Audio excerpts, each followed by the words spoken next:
Higit 350,000 pisong halaga ng smuggled na sigarilyo nakumpiska naman ng PNP at PIDEA sa isang checkpoint sa bayan ng Palo, Leyte. Parang puro smuggled na sigarilyo ngayon. Sa detalye, RH32, Jimmy Angay-Angay. Jimmy. Magandang umaga, Pilipinas Report!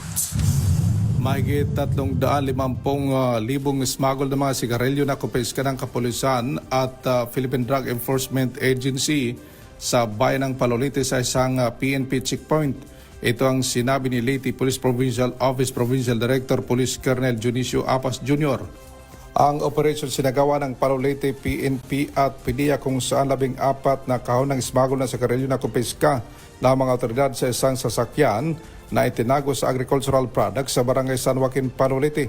Kinilala ng PNP driver na si alias Wahid na sa 8 taong gulang negosyante, residente ng barangay Tubod, Iligan City, na original residente ng Lanao del Norte, at alias Dalia, negosyante rin ng barangay Tubod, Iligan City, original na katira sa Marawi City.